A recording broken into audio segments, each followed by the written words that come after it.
চাওক মোৰ জনমতটো চাই পেলাই যদি দলীয় টিকেট নিদিব বুলিতো মই বিশ্বাস নকৰোঁ আৰু মোৰ বিশ্বাস যে মোৰ জনমত যিমান আছে দলে মোকে টিকেট দিব আৰু বেলেগক টিকেট দিয়াৰ কোনো প্ৰশ্নই নুঠে।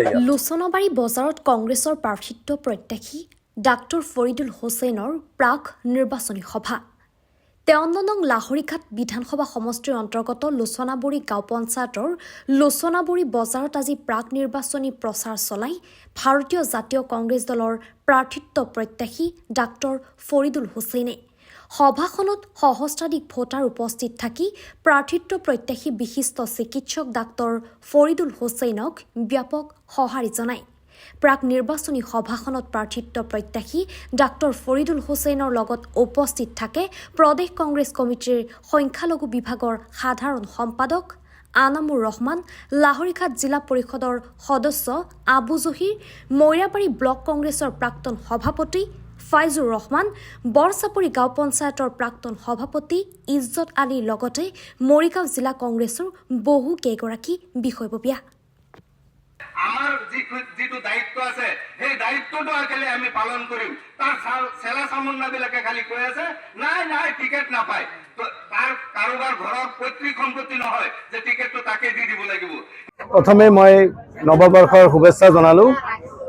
আজি যিটো সমাগম দেখিছে এই লোচনাবাৰী অঞ্চলত, সেই হিচাপে মই খুবেই ভাল লাগিছে যে গোটেই এই অঞ্চলৰ ৰাইজৰ মোৰ প্ৰতি মৰম আছে আৰু তেওঁলোকে মোক এই বছৰ আগন্তুক বিধানসভাৰ টিকেটৰ প্ৰত্যাশী হিচাপে যিটো আন্তৰিকতা দেখাইছে যে এই হিচাপে মই খুবেই আনন্দিত হৈছোঁ। চাওক, এইটো আমাৰ লাহৰীঘাটত এই বছৰ সংযুক্ত হৈছে হয়। ইয়াৰ কিন্তু বিগত যিকেইজন আছিলে তেওঁলোকে এই বিধায়ক যিকেইজন আছিল তেওঁলোকে এই ৰাস্তা ঘাট যাতায়াত আৰু উন্নতিৰ সপক্ষে চিন্তা কৰাই নাই। তেওঁলোকে বিধায়ক হৈছে আৰু গৈছে। মই নিজেই দেখিছোঁ ৰাস্তা ঘাটৰ কোনো অৱস্থা নাই, স্কুল কলেজৰ অৱস্থা নাই, মানে এটা বিশৃংখল পৰিৱেশ সৃষ্টি কৰা আছে। এই বিশৃংখলটো যাতে শৃংখলাবদ্ধভাৱে আমি চলাই নিব পাৰোঁ আগন্তুক, তাৰ কাৰণে মই মানে পৰীক্ষাবদ্ধ চেষ্টা কৰিম।